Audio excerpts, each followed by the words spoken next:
Hello दोस्तों, आपका एक बार फिर से स्वागत है आपके YouTube channel study my way में। जैसा कि दोस्तों हम सब जानते हैं, राजस्थान जेई की वैकेंसी निकली हुई है। एसएससी जेई की भी एग्ज़ाम वैसे होना था 29 मार्च को, लेकिन वो कोरोना की वजह से पोस्टपोन हो चुका है। जो अभी आगे एग्ज़ाम होगा, जब भी होगा, वो मैंने चीज़ें आपके पास नोटिस आ जाएंगे।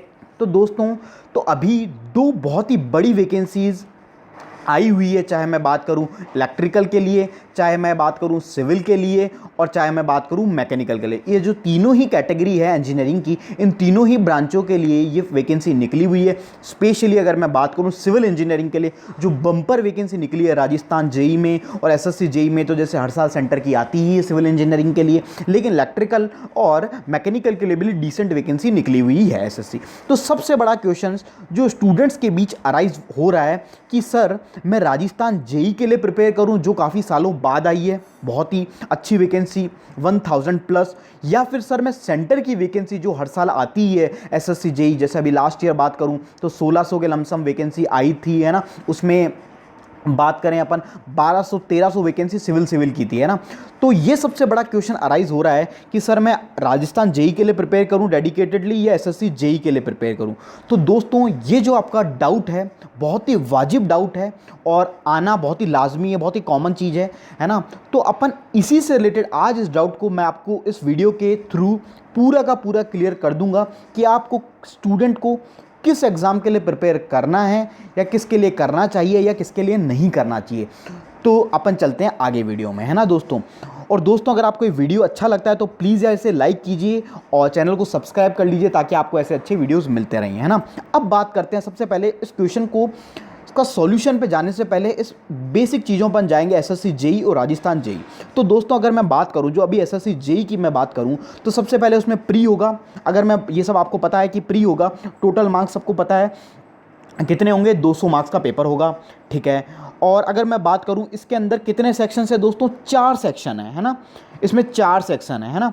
उसके अंदर अगर मैं बात करूं, पहला जैसे अपना रीजनिंग है, फिर जनरल स्टडीज़ है, जनरल स्टडीज़ के बाद अपना टेक्निकल है ना। अब बात करते हैं दोस्तों, आप सबको पता है 200 मार्क्स का पेपर है। रीजनिंग की अगर मैं बात करूं तो 50 क्वेश्चन रीजनिंग के हैं, 50 क्वेश्चन जनरल स्टडीज़ के। अगर जनरल स्टडीज़ में भी बात करूं तो इंडियन पॉलिटी है, इंडियन ज्योग्राफी है, इंडियन हिस्ट्री है, जनरल साइंस है, नेशनल करंट अफेयर्स है। तो ये सारे टॉपिक्स किसके अंदर है, अपने जनरल स्टडीज़ के अंदर। और दोस्तों, अगर मैं बात करूं एसएससी जेई की, तो उसमें अगर आपने सिलेबस का ऑफिशियल सिलेबस देखा हो तो उसमें लिखा है the student should require the basic knowledge, not any specific और डिटेल्ड नॉलेज। मतलब आपको हर सब्जेक्ट की बेसिक नॉलेज होना जरूरी है, कंपलसरी है, अनिवार्य है ना। तो ये बात सिलेबस में लिखी हुई है। अब फिर उसके बाद है अपना टेक्निकल 100 क्वेश्चंस का। अगर टेक्निकल की मैं बात करूं तो अपना, अगर सिविल इंजीनियरिंग का स्टूडेंट है तो उसका अपना डोमेन का आएगा, इलेक्ट्रिकल का है तो अपना उसका डोमेन का आएगा, और मैकेनिकल का है तो उसका अपना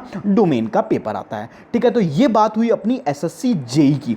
तो आपको समझ में आया कि एसएससी जेई में भाई 200 मार्क्स का पेपर है और 50-50 करके इस तरीके से चीज़ें डिवाइडेड है। 50 रीजनिंग है, 50 मेरे को, अगर मैं एसएससी जेई के लिए प्रिपेयर करता हूं तो ये 3 टॉपिक प्रिपेयर करने पड़ेंगे, रीजनिंग, जनरल स्टडीज, टेक्निकल, है ना। टेक्निकल के अंदर जो भी आपके डोमेन के सब्जेक्ट, जैसे सिविल के अंदर सॉम, एफएम, इलेक्ट्रिकल में नेटवर्क, मेजरमेंट्स, पावर सिस्टम, जो भी सब्जेक्ट्स हैं उनकी अपन बात नहीं कर रहे हैं, लेकिन ये स्पेसिफिक टॉपिक है। अब मैं बात करता हूं, ये तो हो गई एसएससी जेई के। जो एसएससी जेई के लिए प्रिपेयर करने वाले उन सबको, उन स्टूडेंट्स को ये सब पढ़ना पड़ेगा।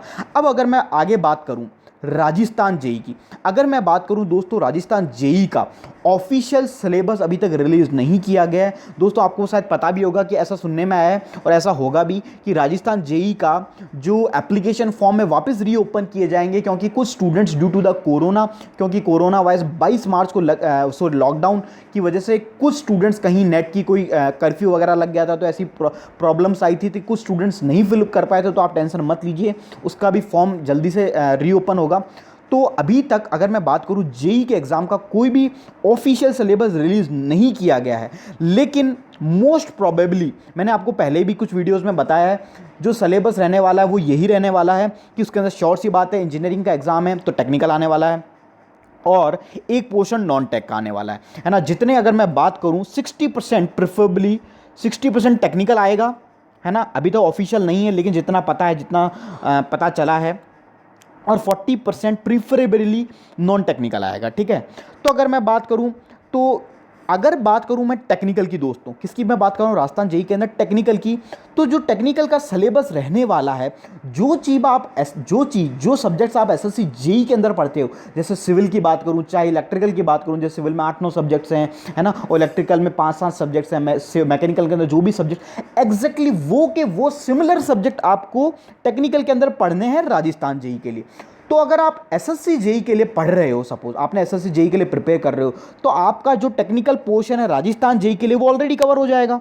ठीक है, तो एक चीज़ ये समझ में आई कि मेरा जो राजस्थान जेईई का टेक्निकल है वो किसके सिलेबस के एग्जैक्टली सिमिलर होने वाला है, एसएससी के। मतलब अगर आप एसएससी के लिए प्रिपेयर करते हो तो ऑटोमेटिकली आपको कोई प्रिपेयर करने की जरूरत नहीं है, राजस्थान जेईई के लिए आपके लिए ऑटोमेटिकली प्रिपेयर हो जाएगा, क्योंकि जो एसएससी जेईई का सिलेबस होता है वो एकदम स्टैंडर्ड सिलेबस होता है। और कोई भी जेईई का exam all over the India होता है, चाहे आप कोई भी देते हो, कोई भी स्टेट का देते हो, तो वो किसको स्टैंडर्ड मान के देते हैं, सेंटर को, है ना। ठीक है, तो ये बात हुई। अब बात चलते हैं, सबसे इंपॉर्टेंट चीज़ है वो है नॉन टेक्निकल। अब सर नॉन टेक्निकल के अंदर क्या चीज़ें आने वाली है, सबसे बड़ी बात।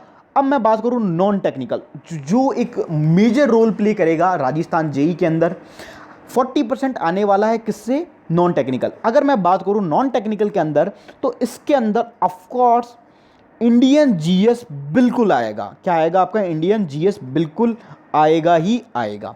ठीक है, फिर अब पेपर राजस्थान का है, राजस्थान कर्मचारी चयन विभाग करा रहा है, तो शॉर्ट सी बात है राजस्थान तो आने ही वाला है, तो राजस्थान जीएस भी आएगा। एक चीज़, अब राजस्थान जीएस के अंदर जैसे आपको दोस्तों जो लोग प्रिपेयर कर भी रहे हैं उनको पता होगा, राजस्थान जीएस कोई छोटा मोटा जीएस नहीं है। राजस्थान के अंदर हिस्ट्री है, ज्योग्राफी है, पॉलिटिक्स है, आर्ट एंड पॉलिटिक्स, है ना, पॉलिटिक्स थोड़ी सी कम है, आर्ट एंड कल्चर है, ज्योग्राफी भी है। तो ये टॉपिक्स अपने राजस्थान जीएस के हुए। तो अगर मैं दोस्तों अभी तक एक कंक्लूजन निकल के ये सामने आया है कि अगर आप राजस्थान जेईई के लिए प्रिपेयर करने वाले हो तो आपको टेक्निकल पढ़ना है, जो आपने एसएससी जेईई में पढ़ लिया। नॉन टेक्निकल पढ़ना है, उसके अंदर 2 पोर्शन है, इंडियन जीएस और राजस्थान जीएस। ठीक है, तो इंडियन जीएस के अंदर मैं बात करूं, अगर इसको 100 में मानूं, जैसे अगर मैं नॉन टेक्निकल को 100 मानता हूं, तो अप्रॉक्स 40 कहाँ से आएगा, इंडियन से आएगा, और 60% कहाँ से आएगा, आपका राजस्थान जीएस से आएगा। तो मतलब आपको दोनों ही पोर्शन कवर करने हैं। तो इंडियन जीएस का जो मैं कह रहा हूँ कि 100 में से 40, मतलब नॉन टेक्निकल का जो 100 पोर्शन है, 100 में से मैं मानूँ 40% इंडियन जीएस का आपने कहाँ ऑलरेडी कवर कर लिया, एसएससी जेईई में। अब जो चीज़ आपने एसएससी जेईई में नहीं पढ़ी वो दोस्तों क्या है, राजस्थान जीएस, है ना। तो ये राजस्थान जीएस जो जनरल स्टडीज़ है वो आपको एक एक्स्ट्रा पढ़ना पड़ेगा, राजस्थान जीएस। तो आई होप दोस्तों आपको चीज़ समझ में आई होगी कि क्या मैं कहना चाह रहा हूँ। तो दोस्तों अभी तक आप खुद समझ गए होंगे, समझदार हो आप सबके सब, कि आपको किस तरीके से प्रिपेयर करना है, कौन से एग्ज़ाम पे फोकस करना है। तो दोस्तों मेरे को एक बात बताइए, अगर आप एसएससी जेईई के लिए प्रिपेयर कर रहे हो तो आपने टेक्निकल पढ़ लिया, नॉन टेक्निकल पढ़ा, और ये दोनों के जो पोर्शन पढ़े वो ऑलरेडी किस में, मतलब वो किस में आने वाला है, राजस्थान जेईई में आने वाला है। मतलब अगर आप राजस्थान जेईई के लिए भी पढ़ रहे हो, तो अगर आपने एसएससी जेईई के लिए प्रिपेयर कर रखा है तो आपने जो चीज़ें आप पढ़ रहे हो वो ऑलरेडी कवर हो चुकी है राजस्थान जेईई की, किसके अंदर, एसएससी जेईई के एग्ज़ाम में। बस एक एक्स्ट्रा चीज़ बची, वो हुई राजस्थान जीएस। तो दोस्तों आपको ये चीज़ समझ में आ गई होगी कि आपको किसके लिए प्रिपेयर करना है। तो मेरा कहने का उद्देश्य ये है कि आपको दोनों ही एग्ज़ाम्स के लिए प्रिपेयर करना है साइमल्टेनियसली, और दोनों ही एकदम एग्ज़ाम बिल्कुल सिमिलर है, बस एक ही चीज़ डिफ़र कर रही है, वो है राजस्थान जीएस। उसके लिए आपको हर दिन अलग से 2 घंटा 3 घंटा जितना भी आप समय निकाल के पढ़ रहे हो, आपको राजस्थान जीएस को साथ के साथ पढ़ते जाना है, और आपका एसएससी जेईई भी कवर हो जाएगा और राजस्थान जेईई भी। तो दोस्तों जिन स्टूडेंट्स को ये डाउट था कि सर हम राजस्थान जेईई के लिए प्रिपेयर करें या एसएससी जेईई के लिए, तो दोस्तों मेरा सजेशन ये है, आपको दोनों ही एग्ज़ाम को साथ के साथ पैरेलली लेके चलना है। जो लोग राजस्थान के लिए पढ़ रहे हैं, तो दोस्तों आपको मैं बता दूं, आप ये ना सोचें कि मैं एसएससी जेईई के लिए ना प्रिपेयर करूं, आपको एसएससी जेईई भी देना है, और जो एसएससी जेईई के लिए प्रिपेयर कर रहे हैं उनको राजस्थान जेईई भी अच्छे से प्रिपेयर करके देना है। तो दोस्तों आपको समझ में आ गया होगा, from the observation we can see that for Rajasthan JEE we have to cover only 1 section extra, that is Rajasthan GS. So दोस्तों मेरा इस वीडियो का यही इसका मोटो था कि आपको इस डाउट के बारे में क्लैरिफाई हो सके। बहुत से स्टूडेंट इसके बीच में फंस चुके थे, बहुत सारे सिर्फ राजस्थान के लिए प्रिपेयर कर रहे थे, बहुत सारे स्टेट के लिए। तो so I hope you got the answer. ठीक है, तो दोस्तों टू स्टडी, अगर आप राजस्थान जीएस पढ़ना चाहते हैं, इंडियन जीएस पढ़ना चाहते हैं, टेक्निकल के अंदर अगर मैं बात करूं सिविल और इलेक्ट्रिकल पढ़ना चाहते हैं, तो हमारे बहुत सारे वीडियोस ऑलरेडी अपलोड हो चुके हैं चैनल पे, आप प्लेलिस्ट में जाके देख सकते हैं। और दोस्तों अगर आपको वीडियो अच्छा लगता है तो चैनल को आप प्लीज़ लाइक कीजिए, और अगर आप पढ़ना चाहते हैं और अच्छे कॉन्टेंट से पढ़ना चाहते हैं तो हमारे चैनल स्टडी माई वे को सब्सक्राइब कर लीजिए। और दोस्तों हो सके जितना से जितना इस वीडियो को शेयर कीजिए, ताकि बहुत जितने भी स्टूडेंट्स हैं उनका डाउट क्लियर हो सके। दोस्तों thank you for watching our video.